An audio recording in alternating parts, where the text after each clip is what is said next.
There's this thing that people do these days. Maybe they've always done it in some form or another, but it's very extreme.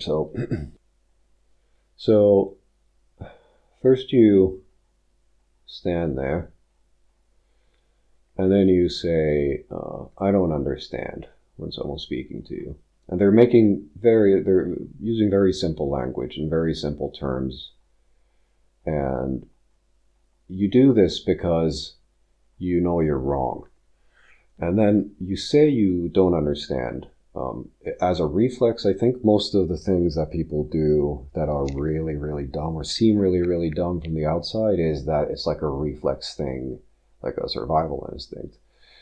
So you pretend to be smart by pretending to be unintelligent, in a sense, where you say that you don't understand what someone else is saying because they're dumb and you're smart, when in fact they are very clear with what they're saying, but you pretend it, so you just deflect it. You don't take it at all into your vocabulary. So you demonstrate this. It's like a sort of power move. You demonstrate this sort of thing where you're immune to everything. So every time something appears that you don't like, you just say, "I don't understand." So no one is going to be able to demonstrate to you anything sensible because you are immune to it. You've made yourself immune to it, and that's I guess it's your prerogative. It's a thing you can do to yourself. So a person who does this is either dumb, is either unintelligent, or then they're being very dishonest, or they are somehow mentally, like, the dishonesty comes from some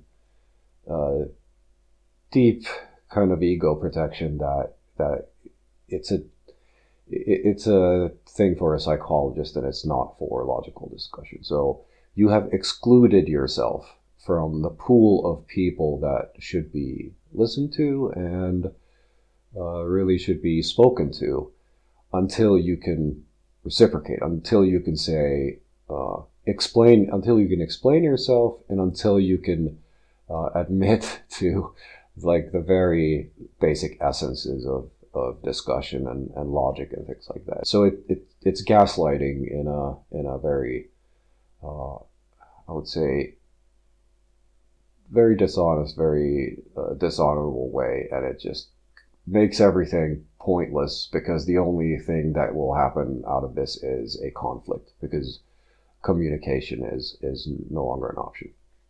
So then when you go to the specifics of things, here is how I think everybody defines sex or gender. So you have the male on the other end, and then you have the female on the other end, and then you have something that is 100% male, and then on the other side you have something that is 100% female.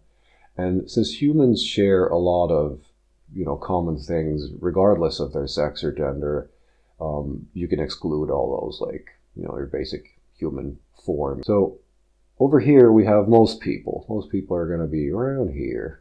Most people are going to be over here, and this is what defines the gender, because it's a concept that is very populated in a sense. There's a lot of people here, and then you drift over from either side. There are theoretical possibilities, as there are numbers that go on. Well, no, that's not. It should be another.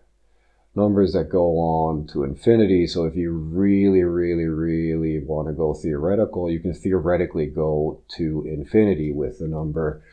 And that's no way of thinking. That's, first of all, it's not practical, and it's not even realistic, because at some point you're going to reach a level where the number is meaning that these people who are here there might be one there and one there, maybe a few over here, but they become increasingly rare over here. And then you get to this specific area, and you like this sort of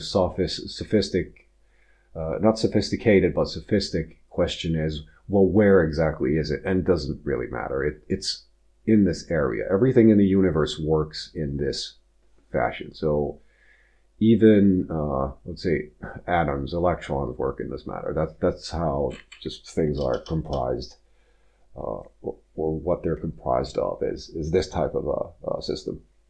So we have a definition because something clearly exists, fits into the area. This is a very high peak. That's a very high peak of whatever, having balls and having breasts. But we need to stay like if we go full theoretical, we're just going to be nonsensical.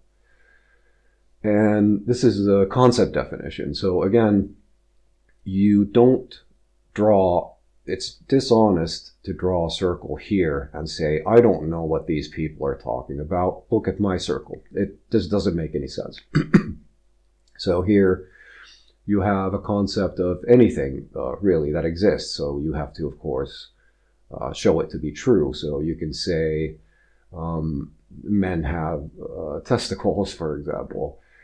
It can be any other concept. It doesn't have to be gender-based. And then the definition is there's two circles around here. One is, one person's opinion based on, based on reason, is based on some type of elimination that makes sense, and the other draws the circle here, but they're still very similar. So we are in the coordinate of truth or fact. We are, this is the ultimate truth, and these are the sort of approaches of this circle, and then this circle is up here, completely in the wrong direction of the truth. So the opposite of truth. They are intentionally hindering conversation and then pretending to be stupid and just ignoring everything that's being told to them and then just saying that this exists. And it's very interesting, and I think it stems from the inability to be special. There's so many people these days and so many smart people, and you just have to find ways to be special. And for some people, it's just doing these kind of ways of trying to be like you are special. It's like a conspiracy theorist draws a circle here and they're like, I'm special, I have my own circle here. It's the same thing, really.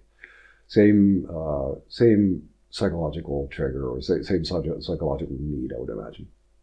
So then we go from a simplified example of when does rain stop? Like, somebody might say that rain stops right here. Another person says, no, rain stops over here. There's actually a point where the very final raindrop falls down on the ground on that day or during that rainstorm. But then you can go on and be sophistic about it and say, well, maybe it's always the same rainstorm, but the gaps are just longer. And then you start playing this sophistic game where you're just doing sophisms, trying to establish that reality doesn't exist so that you can input any reality that you like and want, no matter what it is. And it's not based on reason, it's not based on anything. You just draw a circle somewhere, and then you say that we'll call it a day, that these things are even. So as the final